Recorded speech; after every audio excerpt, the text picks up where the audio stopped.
Dana, right here.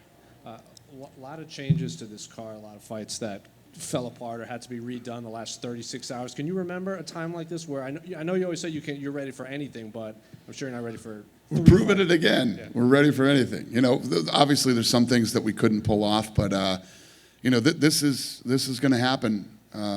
This is going to be absolutely normal over the next God knows how long. And looking at the main event, obviously Edmund Shabazi and Derek Brunson was really supposed to be the co-main event, but now that they are in the main event, I think a lot of people are excited for this fight. It seems like even though it was bumped up, the people are still excited. So what is at stake for this fight, given what happened last week in that key middleweight fight? Yeah, no, I love this fight. I've been excited for this fight for a long time. I was just really shocked at the stare down, how much bigger Shabazian is than him. You know, it's interesting. It's going to be a fun fight. You know, Brunson's explosive, got knockout power, great wrestling, and Shabazian is well-rounded. This is obviously the toughest test of his career, and we're going to find out tomorrow night what this kid's got. He wants to be the youngest champion ever. Tomorrow is the real test to tell where this kid's at. And then dropping down to the co-main event, Joanna Calderwood was supposed to fight Valentina in June, and then it kept getting pushed back. Were you surprised that she took a fight risking her number one contender spot? Nah, I mean, when you're real, that's what you do. That's what you do when you're real. I love it.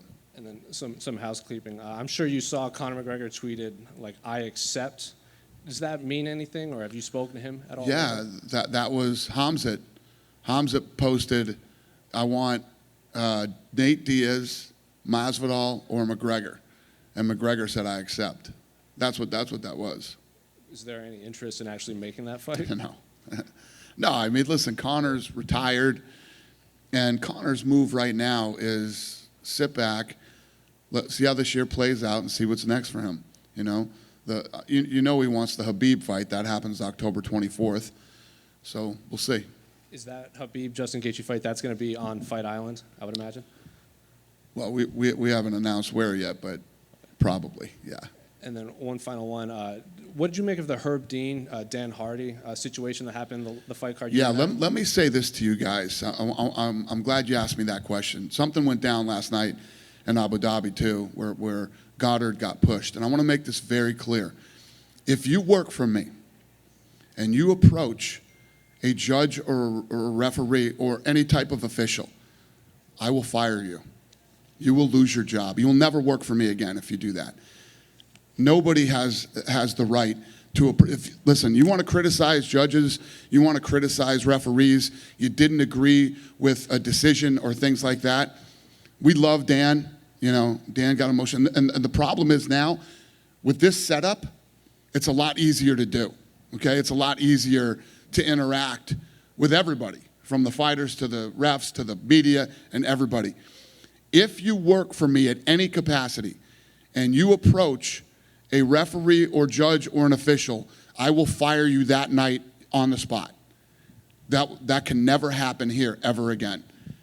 Have you spoken to Dan since that? I'm speaking to him right now. I'm speaking to everybody. Don't ever do it ever again. And if you're a fighter and you put your hands on or, you know, threaten any official, you will never, ever fight here again. Period. Hey, Dana. Earlier this week, Governor Sisolak said that the state of Nevada would no longer be targeting industries but individual businesses as to who could continue on in the pandemic. That must be great news for you guys, right? Yeah. What was the question? Sisolak is targeting companies, not industries. So if you can prove you can continue, you can go on.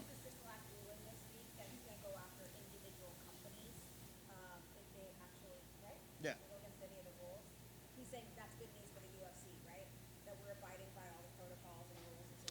Yeah, I mean, we've done, not only have we done everything that we were supposed to do, I mean, we've been very successful doing it. You know, you see all these other sports, a lot of people are having problems, you know, making this thing work. We haven't.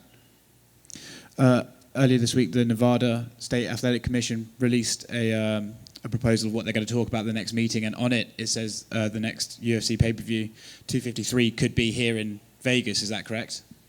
Correct. Yeah, we're home for a while. Cool. With Khamzat Chimaev, what do you do with him? Do you have a fight for him in August? I know you were looking at one. Yeah. We're trying to get him figured out right now. Listen, this kid wants to fight every weekend, and he's not joking. He wants to fight every weekend. And obviously, in this climate, that's tough to do, but I love that shit, and I want to do it. So I'm going to do everything. Listen, when this kid wants to fight, I'm gonna make it happen. So Do you? I love guys with that mentality. This guy's the real deal. Do you sort of take your time with him like you're doing with Sean O'Malley, just sort of match him up against lower ranked guys and build him up slowly, or do you just push him up the rankings? Do you guys realize that the kid we matched him up with from the UK, the last fight he had, that dude is a badass. That guy is legit. Don't let the way the fight played out fool you. That kid was very good, and he made him look not very good. This guy's at a whole nother level. This dude is real. That's what I mean. So do you just give him top 10 like right away? I don't know. It's finally been announced Mike Tyson is facing Roy Jones Jr. in his comeback fight. I know you were sort of a bit apprehensive about it at the beginning, but now it's all been announced. You spoke to Mike. How do you feel about it? I'm flying out probably next week to watch him train. I'm going to his camp next week, so I'm excited for him. Listen, he says he's got that fire. He says he wants to fight. He wants this. Jones wants it. They're grown men. I'm 100% supportive. Will you be there that night? Probably not, no. How do you see it going down? I have no clue. I'll tell you what. Ask me that question next week after I go to camp and watch him train, and I'll give you an honest answer. Last one from me. I know you have no idea when fans are coming back or anything like that, but when they do you stack that card as some sort of big return event? Yeah, I mean, I always try to stack the card and make the card as good as it can possibly be. I'm not even thinking about fans coming back. It's not even something that I think about. I'm just trying to figure out all the other shit that, you know what I mean? I'm not even there. It's not even I mean, we were just talking about the governor saying people who don't comply and all this other stuff. I mean, we're so far from fans. It's nowhere near close. Dana, since the first run of the Fight Island has ended, do you look back on it? Are there some takeaways? What were your overall thoughts on what transpired over in Abu Dhabi? It was perfect, perfectly executed. It was fun. It was a unique experience, especially now. I mean, none of us get to travel or go anywhere, or do anything. It was a very good break from the monotony. And like I said, it was super successful, and it was successful in every way that an event can possibly be successful. So it was awesome. And I know you guys have kind of setting a crazy schedule for August with the Contender Series and then the various other UFC events. Can you kind of just give us your thoughts on what August is going to look like? Yeah, I'm excited about. I love the Contender Series. It's one of my favorite things to do. So I'm obviously very excited about that, and I just, you know, as me personally, and as a company, we're just putting our head down right now and grinding, running. I can't wait for January 1st. Life is too short. You don't ever want to wish your life away, but come on, Jan 1. I can't fucking wait to get out of 2020. I don't know what I'm expecting in fucking Jan 1, but yeah, I can't. We're putting our head down and we're just fucking grinding, man. I'm just trying to get through this year. And finally, for me, you know, been watching basketball and all this other stuff and seeing these virtual fans. I would just love to get your take on what you think about these screens set up on the side of the court showing fans, and would there ever be a possibility of seeing CGI fans in the crowd out there for one of the UFC events? You know, listen, everybody's got to do their own thing and what they think, you know, works for their sport, their business. I like the way it's set up now with, you know, we got media, we got some people that need to be there and that are working, and some corners. I think it works for us. I think the show comes off great. There were a couple of, when you asked me about Fight Island, now that you just mentioned that, there were a couple production things that I didn't love that I'm trying to tweak right now for our next run over there. But I'm pretty happy with where we're at. What's up, Dana? Hey, buddy. I know on Tuesday, August 4th, Contender Series starts. Is there any update with The Ultimate Fighter ramping up? Yeah, we're still working on that. You know, Jacksonville, we did the Apex, we did Fight Island. We're getting the Contender Series going again. Now we're trying to figure out the Ultimate Fighter, when to go, how to pull it off. You know, if this thing's done in Las Vegas, how are we gonna get the approval to have these guys all living in a house together? And so it's a lot of work that needs to be done, but we're on it. Do you think it's likely it happens in 2020 or it'd be 2021? I don't know. I can't give you an honest answer on that. Rodriguez versus Zabit was just announced for the end of this month. Volkanovski's been kind of vocal that he doesn't want to have a Holloway 3 match. Where do you see the winner of that fight for Zabit and Rodriguez and their I know title it's contention? it's an interesting position to be in, because I don't think anybody would deny that Holloway deserves another crack at it. I can totally see Volkanovski's side of that and saying, well, guess what? The only fucking people that matter, the judges said I won the fight twice.